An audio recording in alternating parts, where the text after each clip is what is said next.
Hi there, Dr. Rajiv Iyer here. In this video, I'm going to tell you a very unique pathway. Today, we have a very successful and experienced international medical graduate doctor with us. Welcome, Dr. Prakash. Thank you, Dr. Rajiv. It's a pleasure to be on the program. Dr. Prakash Vishnu is a very experienced senior IMG who has been in the United States for many years. He's a very well accomplished hematologist, and we are very fortunate to have him today at IMG Secrets. The path he took, he went from India to New Zealand and from there to USA. You're going to learn exactly the same on how you can move from your home country to New Zealand, explore various pathways that's there in New Zealand. Plus, if you decide to move to the USA and Canada from there, you will get the answers to all those questions, and let's do this together. Can you please tell our IMGs how you moved from India to New Zealand and how other IMGs can do the same to follow your path? So we moved to New Zealand almost 2 decades ago. That was in early 2000s. So New Zealand and Australia, they are part of the Commonwealth Consortium of Health System. So they follow a health system very similar to the UK and the Canadian systems. They prescribe to some of the colleges, for example, the FRACP, the Fellowship, the Royal Australasian College of Physicians, Surgeons, Anesthetists. And so if you get a certification through any of those Commonwealth Health Consortium colleges, you can practice in New Zealand. So maybe we can talk about two parts here. So one, people who want to move to New Zealand and live in New Zealand and practice medicine in New Zealand. And the other group who wants to go to New Zealand and from there trace their path to the United States. Okay, that would be great. Yeah, so we took the second path. We moved to New Zealand. I did my master's program at University of Auckland. And while I was doing my master's program, I took the USMLE exams. And the research that I was involved during my master's program also helped moving to the United States. Okay, so first question is, what pathway did you choose to move from India to New Zealand? I went there as a student. I enrolled in a graduate program, which is something I would always encourage to any of the medical graduates from India, because that gives an opportunity to get into the system, to understand how the system works, to establish some connections and network with the medical institutions which are part of the university, do some research, which will always give a leg up or an edge to your application when you're pursuing further postgraduate training program or even working in the country. It was very helpful joining to the master's program in molecular medicine at University of Auckland. While I was doing my master's degree, I could work as a research associate in a lab which was conducting research on genetics of Crohn's disease. Gave me an opportunity to work in a genetics gastroenterology clinic. Gave me some exposure to the clinical side of medicine in New Zealand, and eventually after completing the USMLE step 1, 2 and 3, all the steps of USMLE, I could move to the States. So before we get to the States part of the discussion, so what visa did you move on to New Zealand?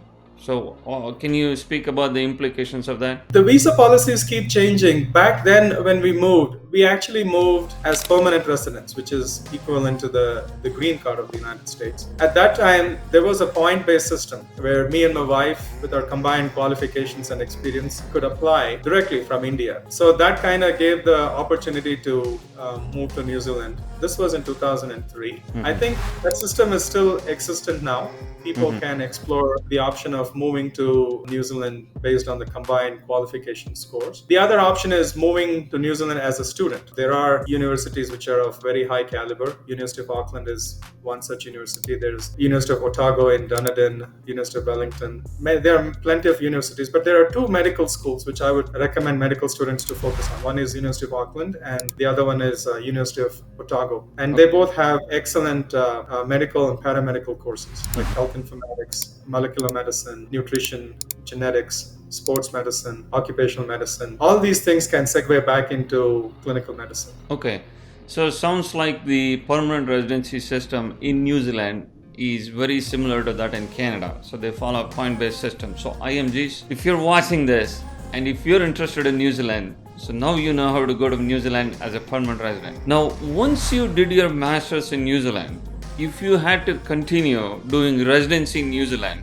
Or rather, did you do a residency in New Zealand? So I did not pursue residency training in New Zealand. Since I'd taken my USMLE step 1 and 2 and also completed step 3, the goal was to come here for residency training in the United States. Now, had I not pursued residency training in the United States and decided to stay back in New Zealand, there are certain pathways. There is something called vocational training. I think the primary care takes precedence in New Zealand as well. So general practitioners are the majority. There is also opportunities for subspecialty training, which is called the vocational subspecialty training pathway. So you start as a junior house officer and then as a senior house officer, and then work as a registrar. And after a few years of training through those pathways, depending on the openings, you become a consultant or a specialist. So if you want to pursue further training, postgraduate training in New Zealand, the system is very similar to how it is in the United Kingdom. Enroll yourself in a certain area as a junior house officer, and after 1 or 2 years or after a few assignments, you move on to a senior house officer and then subsequently a registrar, and thereafter, depending on the availability of the positions, you move on to become a consultant. You can choose specific areas that you want to specialize. The primary care practitioners are called general practitioners in New Zealand, and there are plenty of opportunities in and around major cities like Auckland, Wellington, Christchurch, and such. Let's say internal medicine, for example. How long is the residency program for internal medicine in New Zealand? So unlike United States, where there is a structured graduate medical education program for every specialty, there is no stipulated timeline in New Zealand. If you stay in one area of specialty, for example, let's say internal medicine, you have to have completed at least 36 months of internal medicine to be considered a specialist or subspecialist in that area. Mm-hmm. And after that, if you want to pursue gastroenterology or cardiology or hematology, oncology, hematopathology, it's another 24 months of training in that particular subspecialty. So overall, for you to complete a residency program and then a fellowship similar to what we do in the United States, it would probably take about 5 years in New Zealand. Mm-hmm. Okay. So how long were you in New Zealand and how long after did you move to the USA? We were in New Zealand for about 2 years. Mm-hmm. I had enrolled into my master's program. The master's program was about 2 years. And while I was pursuing the graduate program, I traveled to United States to take the step 3 exam. And when I was here for the step 3 exam, also attended a few interviews for the residency program. And this was probably towards the middle of my second year of graduate program. Mm-hmm. And once I matched into the residency program, went back to New Zealand, completed the graduate program there, and moved to the States. So we were in New Zealand for just over 2 years. Okay. And was being in New Zealand helpful to match in a residency program in the USA? And would you recommend IMGs do this to get to the USA or to Canada? Absolutely. I would definitely encourage medical students, medical graduates from India to pursue a graduate program in New Zealand. I think the graduate programs from New Zealand are very well acknowledged in the United States. Mm-hmm. They do have a reputation. Particularly the program that I got into, University of Auckland, is ranked one of the top 100 universities in the world. Mm-hmm. Obviously, the system is similar. The education system is in a way similar to what they do here in the United States.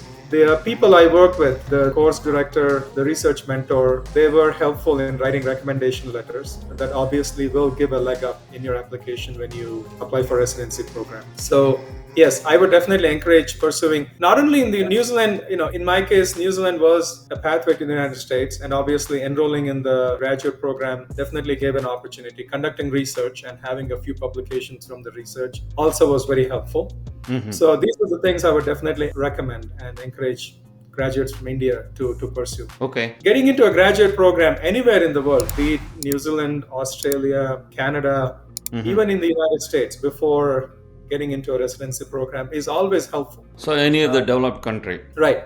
Any of the Western world, some of the European countries as well.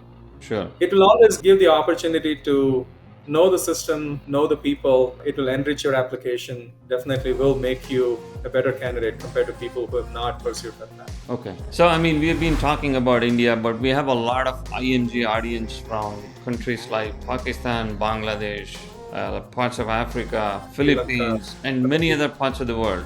Would the process be similar for all these IMGs? I think it's very similar. Yes, I have encountered many such medical students from the countries that you mentioned. The pathway is very similar to all the IMGs. And I just want to mention you IMGs that if you were to be certified in New Zealand and plan to go to Canada, your pathway into Canada would be very seamless. So something you can always consider. Now that you learned from our expert on how you can move from New Zealand to USA or Canada, how about you want to move directly to the USA from your home country as a consultant, even without having a green card or a US citizenship? Here is a video exactly made for that. So I recommend you check this out. Any questions, post in the comments below. We'll try to get back to you as soon as possible. Take care, stay safe. I will talk to you soon.